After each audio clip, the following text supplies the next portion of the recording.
Hello students, we are going to discuss about properties of parallelogram. तो the first theorem क्या बोलता है? The diagonal of a parallelogram divides into two triangle of मतलब same two congruent triangle basically. Okay? इसका मतलब है एक जो डायगोनल है पैरेललोग्राम का, एक डायगोनल पैरेललोग्राम को दो कॉन्ग्रुएंट ट्रायंगल में डिवाइड करते हैं. तो ये 8.1 थ्योरम आपके बुक में है, तो इससे हम अभी प्रूफ करेंगे. ठीक है, जैसे हम डायग्राम में देखते हैं, ये डायगोनल है AC, ABCD पैरेललोग्राम है. तो हमारे पास दो ट्रायंगल है ABC और ABC, ये दोनों ट्रायंगल है. ठीक है, अभी हम देखेंगे इन ट्रायंगल में क्या क्या होते हैं. Alright, we know that AB is parallel to DC. ये AB और DC पैरेलल है. ओके, अगर ये दोनों पैरेलल है, हम AC को ट्रांसवर्सल मान लेंगे, तो ये एंगल और ये एंगल इक्वल होंगे. क्यों इक्वल होंगे? ये सब ऑल्टरनेट एंगल है और हमें पता है when two parallel lines are there is a transversal, then alternate angles are always equal. So you can write down angle BAC is equal to angle DCA. Okay, ये दोनों एंगल सेम है.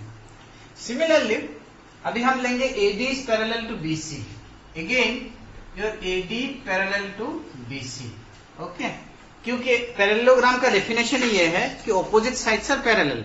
तो इसमें DC और AB parallel है, AD और BC parallel है. अगर AD BC पैरेलल है और ये आपका ट्रांसवर्सल है, then this angle and this angle are equal, again alternate angle. So angle ACB is equal to angle CAD.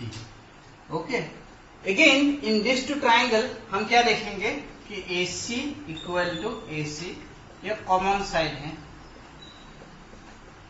Common side है. और इसमें भी एग्जाम में आप लोग लिख देना ये दोनों क्यों इक्वल है, बिकॉज ऑल्टरनेट एंगल है ये दोनों. ऑलराइट, सो इन दोनों ट्राइंगल में what we see in triangle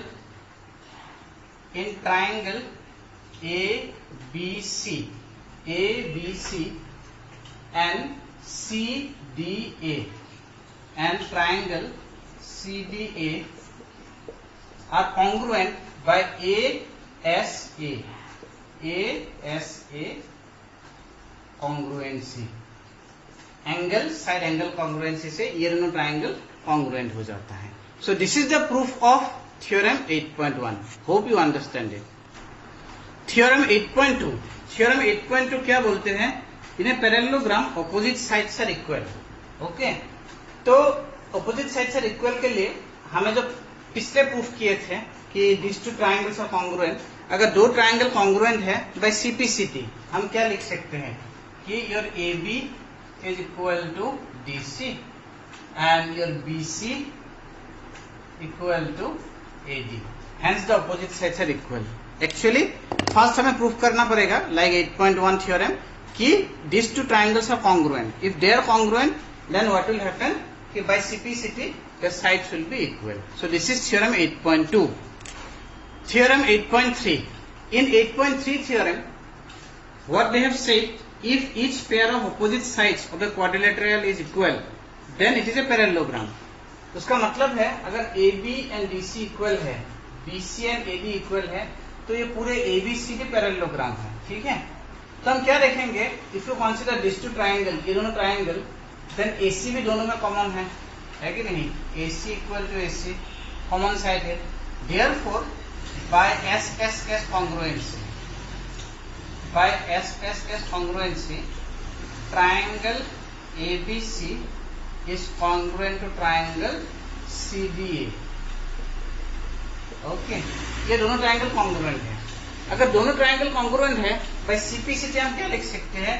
therefore angle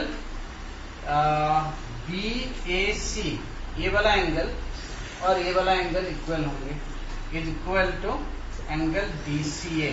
okay, by CPCT से इक्वल है. सिमिलरली ये वाला एंगल और ये वाला एंगल इक्वल होंगे. So angle BCA is equal to angle BAC. ये भी CPCT से आते हैं. ये दोनों एंगल इक्वल है. Now we know that suppose alternate angles are equal, then what will happen, अगर BAC एंड DCA ये दोनों इक्वल है, naturally this will imply RAB is parallel to DC. अगर ये दोनों इक्वल है, this will imply RAB is parallel to BC. That means in this quadrilateral ABCD we see that opposite sides are parallel. So definitely it is a parallelogram. So this is the proof of theorem 8.3. I hope you understand it. Theorem 8.4. In this theorem 8.4 we have to prove that in a parallelogram opposite angles are equal. So same way you can do, मतलब ये दोनों triangle अगर congruent है तो ये दोनों angle same होंगे. Similarly B और B ज्वाइन करके ये दोनों ट्राइंगल कॉन्ग्रुएंट होंगे तो A एंड C सेम होंगे. So like this way you can do the proof. Proof actually book में नहीं है, but I have told you. I think you understand it. Theorem 8.5 what it says, in a quadrilateral if each pair of opposite angle is equal then it is a parallelogram. मतलब एक quadrilateral में अगर opposite angle सब equal हो तो वो parallelogram होते हैं. इसका प्रूफ की कोई जरूरत नहीं है, हम ये थ्योरम को बाद में उस क्वेश्चन में अप्लाई करेंगे. Number 8.6 theorem which says diagonals of a parallelogram bisect each other. Bisect मतलब पूरा इक्वल डिवीजन होंगे. ओके, मतलब this AO equal to OC, BO equal to OD. तो what will be doing, will be taking two triangle. Which two triangle, this two. Okay, in triangle OAB and triangle this one OCD. क्या देखते हैं इन दोनों triangle में, these two angles are equal because vertically opposite angle AOB equal to angle COD. This is vertically opposite angle.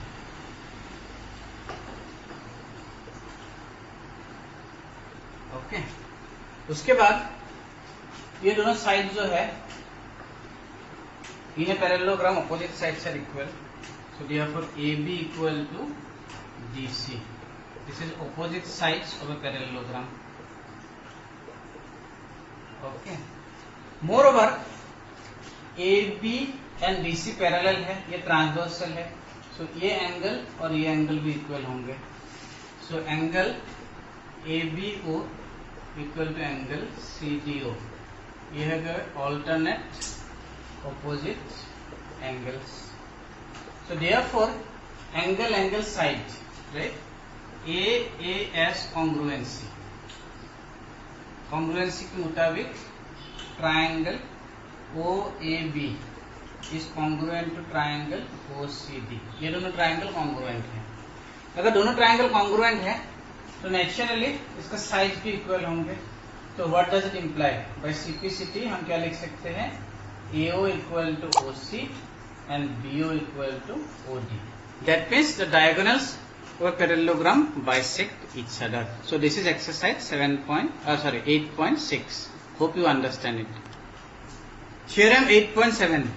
In this theorem what is given to us, in a quadrilateral if the diagonal bisect each other it is a parallelogram. So what is given, AO equal to OC, BO equal to OD.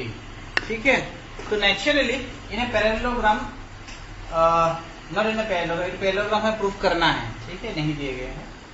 ये angles will be equal vertically opposite angle. Okay, so angle AOB is equal to angle COD. They are vertically opposite angle.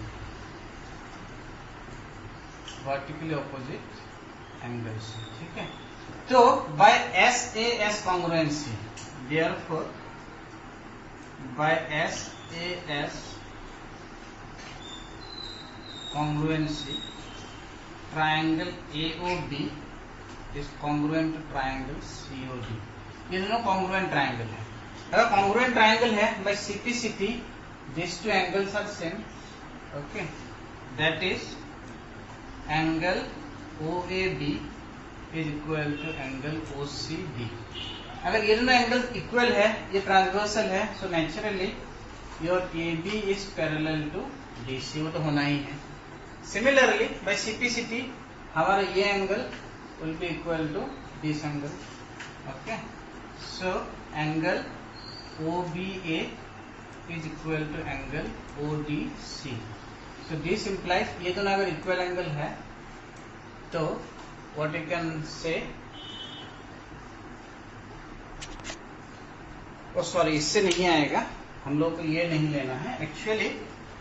Next for proving हमें क्या prove किया so far, A B is parallel to D C. अभी जो ये दोनों side BC और AB parallel है, इसको प्रूव करने के लिए ये दोनों ट्राइंगल को लेना पड़ेगा. ये दोनों ट्राइंगल पे कॉन्ग्रुएंट होना ही है क्योंकि ये दोनों साइड सेम है, ये दोनों वर्टिकली अपोजिट एंगल है.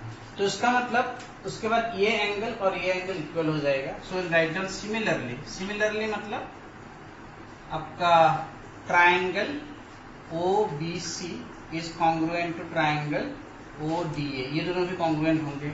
सो दिस विल इम्प्लाई ये एंगल आपका angle OBC is equal to angle ODA, ये भी इक्वल होंगे. अगर ये दोनों एंगल इक्वल है so what does it imply, it implies your BC is parallel to AD. So what we have got कि AB parallel to DC and BC parallel to AD. So therefore this ABCD is a parallelogram. So this is the proof of theorem 8.7. We have discussed all the theorem. Now we are in a position to start the exercise which shall be sending in the next video. Thank you very much.